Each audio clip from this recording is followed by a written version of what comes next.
नमस्कार दोस्तों, स्वागत है आप सबका, आप सबके अपने चैनल एग्ज़ाम प्रेप लेखनी से जीतेंगे में। चलिए स्टार्ट करते हैं। ठीक है, पिछली क्लास हमने आप लोगों को बताई थी व्यंजन संधि के बारे में, और ये भी बताया था कि आगे हम विसर्ग संधि की चर्चा करेंगे।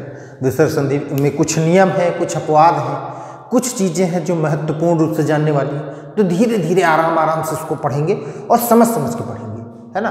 और देखिए, एक चीज़ मैंने आपको शुरुआत में भी बताई थी और फिर अभी आपको बता रहा हूँ कि संधियाँ अगर जो पढ़नी है आपको, तो वर्णमाला का ज्ञान आपको पूर्ण रूप से होना चाहिए। वर्णमाला में कौन कौन से अक्षर होते हैं, कौन कौन से वर्ग होते हैं, ठीक है, ये सब चीज़ें पता होनी चाहिए। क्यों पता होनी चाहिए? क्योंकि संधियों में मेन प्रयोग जो होता है, मुख्य रूप से जो प्रयोग होता है, वो उन्हीं अक्षरों का होता है और अक्षरों का ही विकार होता है। ठीक है, चलिए समझते चलते हैं। हमने आपको व्यंजन संधि बताया, व्यंजन संधि के माँ वाले नियम बताए थे आपको लास्ट में। व्यंजन संधि के जो है आखिरी हमने शाह वाला बताया था कि विषम कैसे हो जाता है, विषाद कैसे हो जाता है, ये सारी चीज़ें बताई थी हमने। आज हम आपको जो बताने जा रहे हैं वो विसर्ग संधि के बारे में बताएं। विसर्ग क्या होता है ये तो आपको पता ही होगा।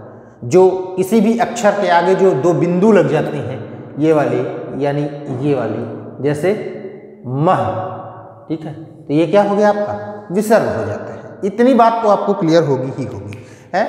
जब इतनी क्लियर है तो आप समझ लीजिए कि विसर्ग के अपने कुछ नियम होते हैं विसर्ग संधि के, और विसर्ग संधि का परिवर्तन होता है, यानी उसको लोप कर दिया जाता है, खत्म कर दिया जाता है। किसी के साथ अगर जो विसर्ग जुड़ता है, ठीक है, तो उसके कुछ नियम होते हैं कि स्वर होगा तो क्या होगा, इसके बाद व्यंजन ये वाला होगा, ये इस वर्ग का ये चौथा व्यंजन होगा, तीसरा व्यंजन होगा, पांचवा व्यंजन होगा तो क्या होगा, अंतस्थ व्यंजन होंगे तो क्या होगा, ऊष्म के हा होगा तो क्या होगा, यही सब पे हमको चर्चा करनी है।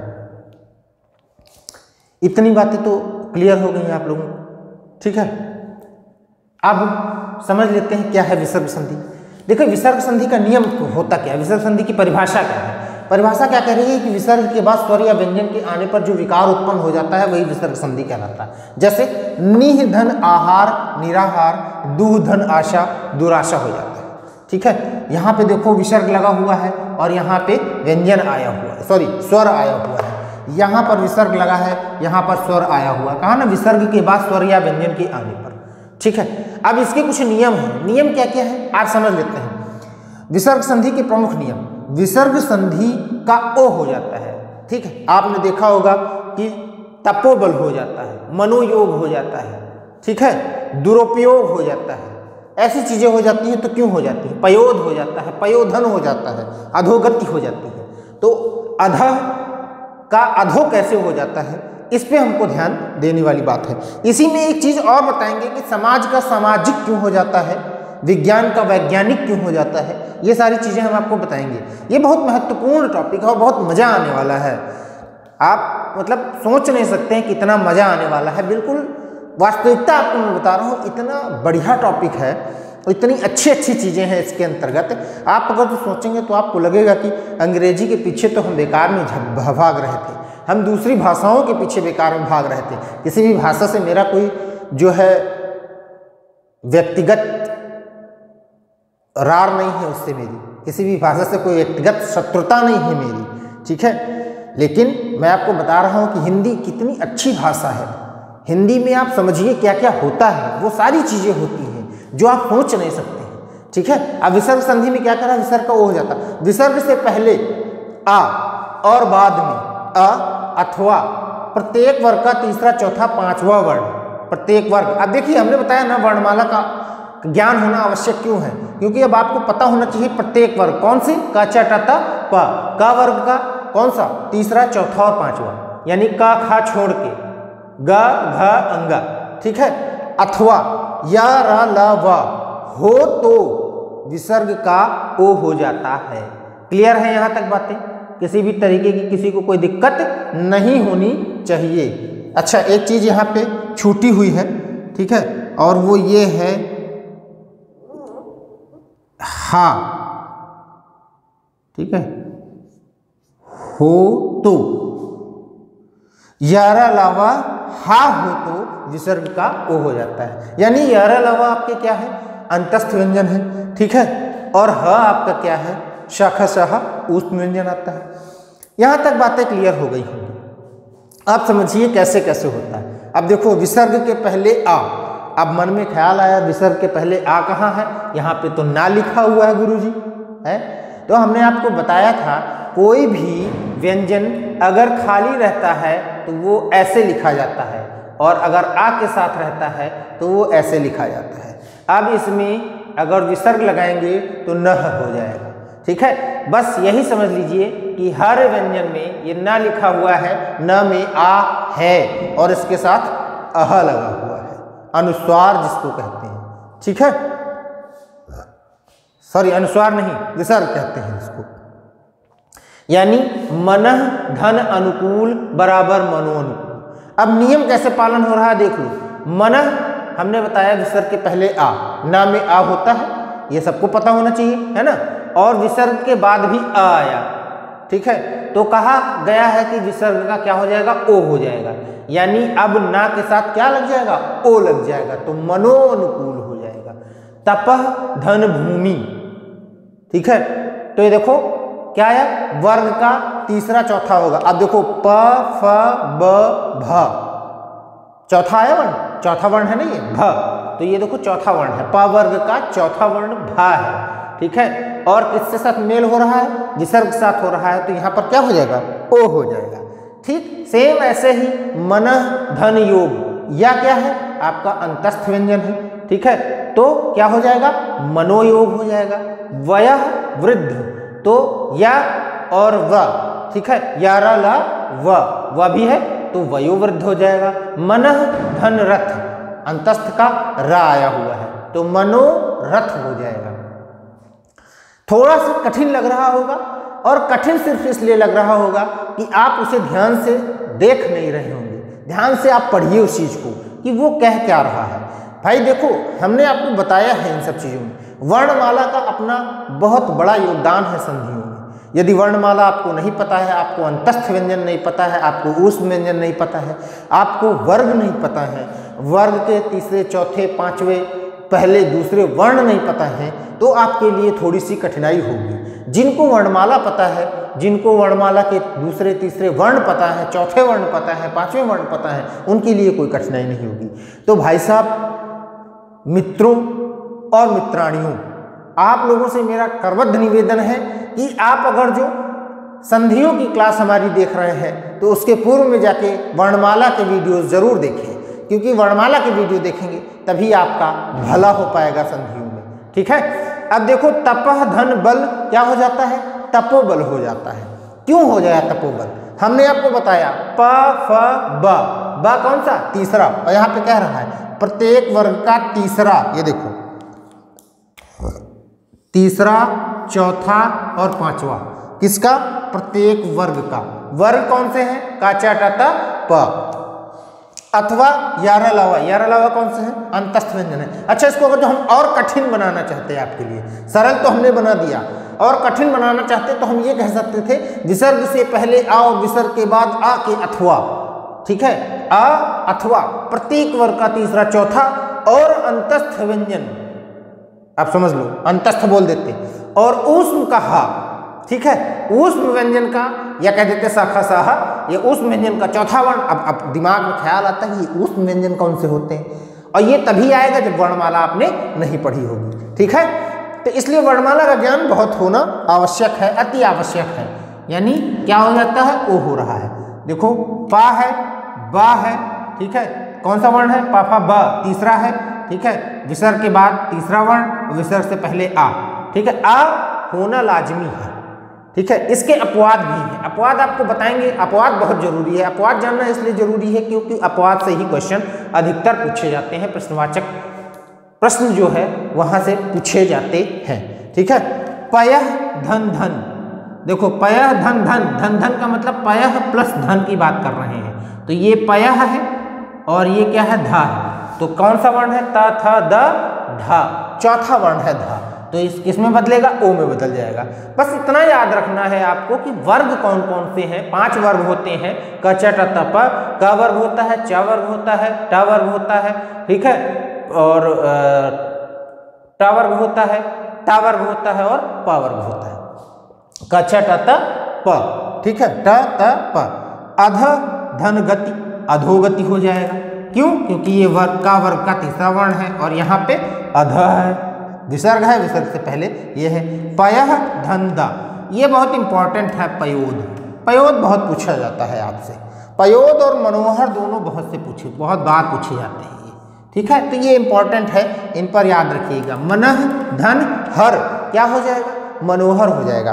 देखो चीजें अगर आप सरल बनाना चाहेंगे तो सरल बनेंगी, कठिन बनाना चाहेंगे तो कठिन बनेंगी। घर से आप निकलते हैं, ठीक है, आपके लिए एक सुगम रास्ता बना हुआ है कि आपको मार्केट जाना है, रोड तरफ से चले जाइएगा। लेकिन आप सोचें कि नहीं, मार्केट हमको कठिन रास्ते से जाना है, तो आप घर से निकलेंगे, ठीक है, फिर मार्केट जाने के लिए आप पहले जो है लखनऊ में है तो चिन्हट जाएँ, चिन्हट से वापस आएँ, पॉलिटेक्निक आए, पॉलिटेक्निक से इंदिरा नगर, इंदिरा नगर से निशादगंज, निशादगंज से फिर कहीं अमीनाबाद पहुँचे जाके। आपका घर कहाँ पर है? आपका घर है मुंशी पुलिया पे। आपको मुंशी पुलिया से डायरेक्ट निकल के जो है सीधे कपूरथला आ जाना है, कपूरथला से आप जो है सीधे अमीनाबाद जा सकते हैं, ठीक है, या अपने शहर में ही है तो आपके मार्केट, आपकी बाजार जाने के कई रास्ते होंगे, लेकिन एक रास्ता ऐसा होगा जो सरल होगा, जो आपको चुनना है। ये सरल रास्ता है आपके लिए जो हम बता रहे हैं आपको, ये सरल रास्ता है। आप इस रास्ते को अपनाइए और अपने गंतव्य तक पहुँचे। यहाँ तक बातें आप लोगों को क्लियर हो गई होंगी। अब इसमें कुछ चीजें ऐसे होती हैं, जैसे अब ना है, पुनः, पुनः और अंतः, दो ऐसे वर्ग शब्द हैं, ठीक है, एक हो गया पुनः, दूसरा हो गया अंतः। इनके साथ विसर्ग का र होता है, ठीक है, ये अपवाद वाले हैं। अब देखो यहाँ पे एक बात समझिएगा, ना है, ना के बाद विसर्ग आ रहा है, लेकिन ना के साथ आ भी है ना। ता है, ता के साथ विसर्ग आ रहा है, लेकिन ता के साथ आ भी है, तो विसर्ग से पहले आ हो गया। अब ये क्या है? प, फ, ब, भ, म, ठीक है, प वर्ग का पांचवा वर्ण, और यहां पे कह रहा था तीसरा, चौथा और पांचवा वर्ण हो तो। अब दिमाग में टेंशन, तो टेंशन लेने की जरूरत नहीं है, आपको बताया गया है पुनः और अंतः में विसर्ग का रा हो जाता है। उसमें चाहे तीसरा वर्ण हो, चाहे चौथा वर्ण हो, चाहे पांचवा हो, चाहे तो पहला हो, चाहे दूसरा हो, कोई भी वर्ण हो, तो अगर पुनः और अंतः के साथ विसर्ग लगा है, ठीक है, तो क्या हो जाएगा? विसर्ग का रा हो जाएगा। जैसे पुनः मुद्रण है तो इसका क्या हो जाएगा? पुनर्मुद्रण हो जाएगा। पुनः जन्म है तो इसका क्या हो जाएगा? पुनर्जन्म हो जाएगा। अंतः धान है तो इसका अंतर्धान हो जाएगा। ये भाई साहब वर्तनी शुद्धि में आपका बहुत पूछा जाता है, ध्यान रखिएगा इस बात को। हमारी वर्तनी शुद्धि में ये बहुत पूछा जाता है आपसे। यहां तक किसी भी तरह की कोई दिक्कत, परेशानी, गम नहीं होगा, ठीक है। गम हो तो हमें जरूर याद करिएगा, बाकी और कुछ हो तो भले ही याद मत करिएगा, खुशी में भले याद मत करिएगा, लेकिन गम में जरूर याद करिएगा। हर वीडियो में हम आपसे यही कहते हैं, गम में याद करिए, हम बेगम के साथ आपको रख देंगे, ठीक है, आप खुशी खुशी रहेंगे। ध्यान दीजिएगा हमारी बात पे, शब्दों का जाल है बेटा, ठीक है। विसर्ग का रा हो जाता है। दूसरा नियम क्या कहता है? अभी इसके बहुत सारे नियम हैं, बहुत सारे का मतलब इतने भी नहीं है, घबराइएगा नहीं, बहुत सारे हमने कह दिए हैं, ठीक है। हमारा बोर्ड छोटा है, थोड़ी थोड़ी चीज़ें हम लिखते हैं और उसी को एलोबरेट करते हैं, उसी को समझाने का प्रयास करते हैं आपको आसान भाषा में, ठीक है। तो इसीलिए हम कह देते हैं कि अभी बहुत सारी चीज़ें हैं, बहुत सारा कुछ भी नहीं है, 6-7 नियम है, ज़्यादा नहीं है, और आसानी से आने वाले हैं, बहुत आराम से।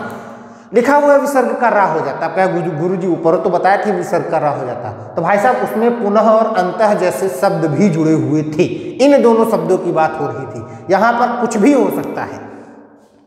विसर्ग का रा हो जाता है कि विसर्ग से पहले आ है, सॉरी, विसर्ग से पहले आ या आ को छोड़कर, आ को छोड़कर कोई विभिन्न स्वर, कोई भिन्न स्वर, ठीक है, इसके अलावा कोई दूसरा स्वर हो, बाद में आ हो बड़ा वाला, ठीक है, ऊ हो छोटा, ऊ हो, ऊ हो, आ हो, ऊ हो, ऊ हो, तीसरा, चौथा और पांचवा वर्ण। अब वहां पे वर्ग नहीं लिखा है हमने, यानी वर्ग का तीसरा, चौथा और पांचवा वर्ण हो या यारा लावा में से कोई हो तो विसर्ग का रा हो जाता है। यारा लावा में से कोई हो, यारा लावा के अलावा अगर जो कुछ है, ठीक है, 11 के अलावा कुछ ना हो, यही सब हो तो विसर्ग का रा हो जाता है। कैसे रा हो जाता है देखो, ठीक है, नियम पर ध्यान में रखिएगा। कह रहा विसर्ग से पहले आ या आ के अलावा कोई भिन्न स्वर हो। कौन सा स्वर है विसर्ग से पहले? ई, छोटी, ठीक है। और विसर्ग के बाद बड़ा आ, देखते जाइएगा, ठीक है, ये आ, तो ये विसर्ग किसमें हो गया? निराशा में हो गया, यानी किसमें परिवर्तित हो गया? रा में परिवर्तित हो गया, ठीक है। अब ये कह दो कि गुरुजी यहाँ तो रेफ वाला लगा, आधा होना चाहिए, तो भाई साहब यहाँ पे आ का परिवर्तन जो है, आ की मात्रा कहीं नहीं जाएगी, आ कहाँ चला जाएगा? रा के साथ आ जाएगा, तो अपने आप में वो पूर्ण हो जाता है। निह धन धन, यहाँ पे था पया धन धन, यहाँ पे था निह धन धन, तो निह फिर वही चीज आ गई, विसर्ग से पहले छोटे की मात्रा है, ठीक है, यानी आ और आ नहीं है। और विसर्ग के बाद क्या है? धा, धा कौन सा है? त थ द, धा, धा कौन सा है? चौथा वर्ण है आपका, चौथा वर्ण है किसी भी वर्ग का। कौन से वर्ग का? ता वर्ग का चौथा वर्ण है, तो ये क्या हो जाएगा? यहाँ पे देखो रा ऊपर चला गया। अब यहाँ पे धा, तो धा था ही था, विसर्ग के आगे किसी भी तरीके की कोई मात्रा, कोई स्वर नहीं था, तो वो रा कहाँ चला गया? ऊपर चला गया, निर्धन हो गया।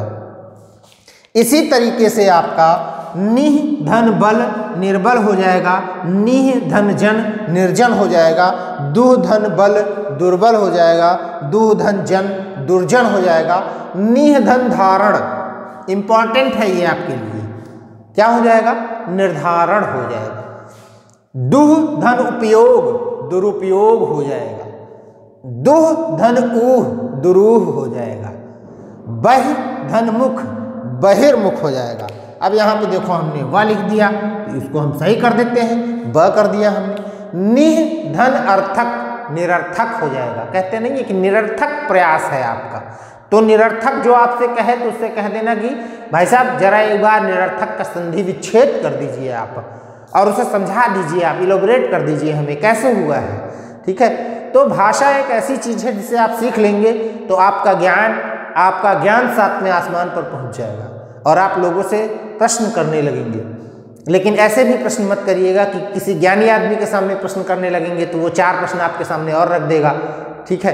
तो पहले आप सीख लीजिए उसको, भाषा को जान लीजिए कि भाषा जानना बहुत जरूरी है आपके लिए। दुह धन वासना, तो दुर्वासना हो जाएगा आपका, ठीक है। यहाँ तक सारी बातें लगभग क्लियर ही होंगी। किसी को भी अगर जो कोई दिक्कत होती है तो कमेंट बॉक्स में कमेंट जरूर करिएगा हमें। विसर्ग संधि बहुत अच्छी संधि है और बहुत सामान्य संधि है, किसी भी तरीके का कोई जोर शोर नहीं है उसमें, आप परेशान मत होइए, इतना नहीं कठिन है, ये है वो। हाँ, एक चीज़ और भी बताइए, बहुत सारे ऐसे आपको साथीगण मिलेंगे, हमारे शिक्षकगण मिलेंगे जो शॉर्टकट देने का प्रयास कर रहे होंगे। लो भैया ऐसे लेको, इसको ऐसे याद करो, इसको वैसे याद करो।